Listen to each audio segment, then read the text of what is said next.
एक गांव में एक मूर्तिकार रहता था। मूर्तिकला के प्रति उसका बहुत प्रेम होने के कारण उसने अपना पूरा जीवन मूर्तिकला को समर्पित कर दिया था।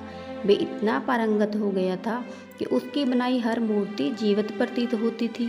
उसकी बनाई मूर्तियों को देखने वाला उसकी कला की बहुत प्रशंसा करता था।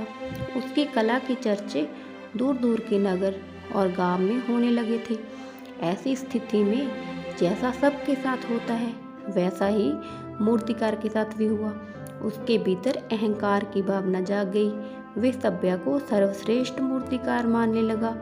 उम्र बढ़ने के साथ जब उसका अंत समय निकट आने लगा तो वह मृत्यु से बचने के बारे में सोचने लगा।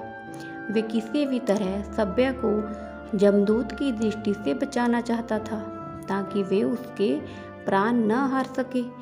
अंततः उसे एक युक्ति सूझी। उसने अपनी बेमिसाल मूर्तियां बनाई।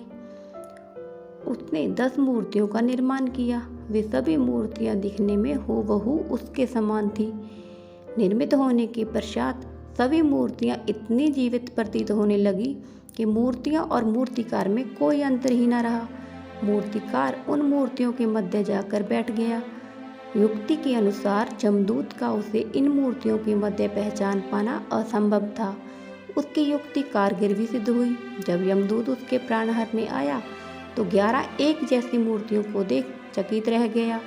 वे उन मूर्तियों में अंतर कर पाने में असमर्थ था, किंतु उसे ज्ञात था कि इनकी मूर्तियों के मध्य मूर्तिकार छुपा बैठा है। मूर्तिकार के प्राण हरने के लिए उसकी पहचान आवश्यक थी। उसके प्राण न हर पाने का अर्थ था प्रकृति के नियम के विरुद्ध जाना। प्रकृति के नियम के अनुसार मूर्तिकार का अंत समय आ चुका था। अब मूर्तिकार की पहचान करने यमदूत हर मूर्ति को तोड़कर देख सकता था, किंतु वे कला का अपमान नहीं करना चाहता था। इसलिए इस समय समस्या का उसने एक अलग ही तोड़ निकाला। उसे मूर्तिकार के अहंकार का बोध था। अंत उसके अहंकार पर चोट करते हुए वे बोला, वास्तव में सब मूर्तियाँ कलात्मकता और सौंदर्य का अद्भुत संगम है।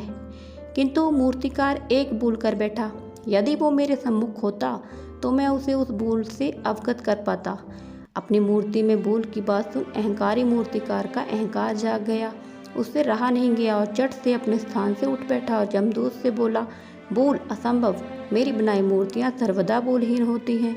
यमदूत की युक्ति काम कर चुकी थी। उसने मूर्तिकार को पकड़ लिया और बोला, बेजान मूर्तियाँ बोला नहीं करती और तुम बोल पड़े। ये तुम्हारी भूल है कि अपने अहंकार पर तुम्हारा कोई वश नहीं। यमदूत मूर्तिकार के प्राण हर यमलोक वापस चला गया। इस कहानी से हमें शिक्षा मिलती है कि हमें अहंकार को कभी खुद पर हावी नहीं होने देना चाहिए। अगर आपको कहानी पसंद आए तो एक लाइक और चैनल को सब्सक्राइब करना मत भूलिएगा। धन्यवाद।